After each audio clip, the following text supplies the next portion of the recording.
you doing there? This is episode 18 of the Bare Essentials. Last time we left off looking at an event in the life of Jesus, excuse me, where he had offended the Pharisees by some things that he had done and said, and he had left the area because they were plotting to kill him. They were angry. He was saying some things they didn't like, and so he left the area. It brought to mind a question. Is Christianity a violent religion?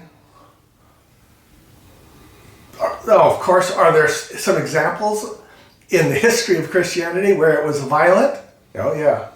But is Christianity a violent religion? If I was to ask that, in truth, I'd go back and look at the life of the person who started the religion and see what he said about it and how he lived, and compare the way that Christians have lived over the centuries with what he taught and what he lived and how he lived. Matthew wrote this story about Jesus, and then right after he mentioned that Jesus left, he mentioned something about Jesus' character, and he quotes from the Old Testament book of Isaiah. And there are two verses in there, verses 19 and 20, that I wanted to share. And they go like this: He will not quarrel, nor cry out, nor will anyone hear his voice in the streets. A battered reed he will not break off, and a smoldering wick he will not put out. Does that sound like an aggressive, argumentative, quarreling person?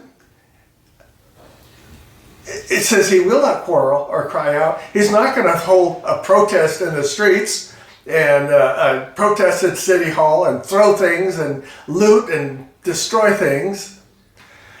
And it says a battered reed. That means like a reed of grass that's been bent and crushed over. He will not even break it off. Or a smoldering wick, like on a candle or a lamp. It's not really burning, but he won't even bother to snuff it out. So is a Christian a predator or prey? Is a Christian violent or peaceful? Is a Christian destructive or harmless? Imposing or modest?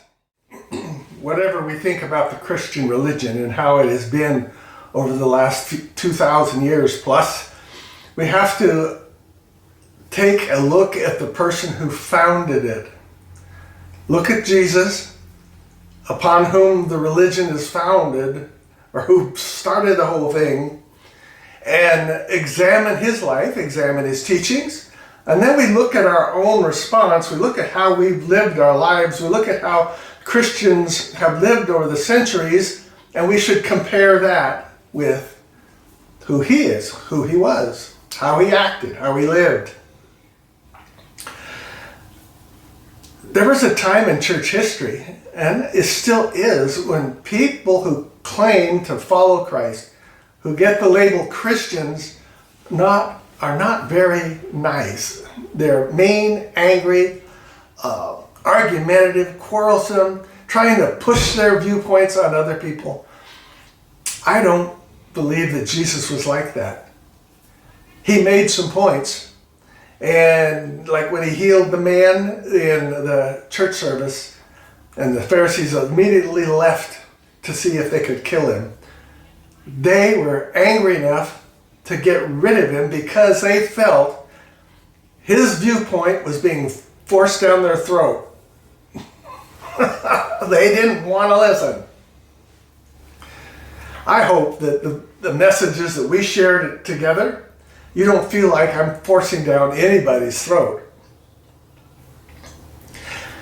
When I was a boy in the 50s and 60s, I had a paper route. And for those of you who don't know what that is, there used to be big pieces of paper called newspaper. And it'd be a huge printed piece, multiple pages that would all fold up, and then they would roll it up into a roll about like so, and a rubber band would go around it. It would be a newspaper.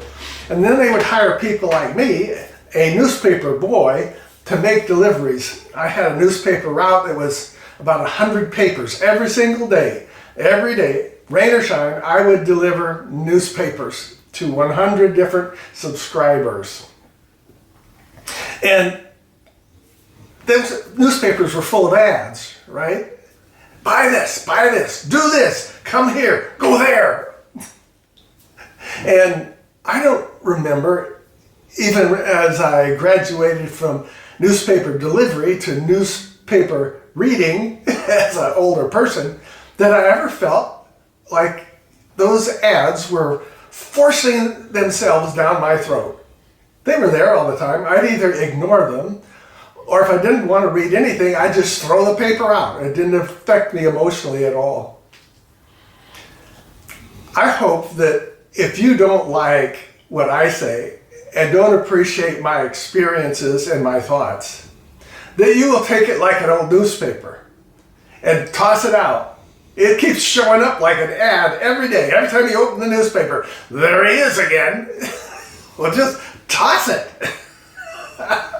No need to take it so personal. I hope to mold my life and to be like Jesus was. And I'm not trying to force anything that I think down someone's throats. If you're satisfied with what you've got, keep it. If you're not satisfied with what you've got, then be open to an alternative. That's all I gotta say. Okay? Have a great day. If you want to write to me, you can write to me at amid2or3 at gmail.com. And I hope God blesses you this week.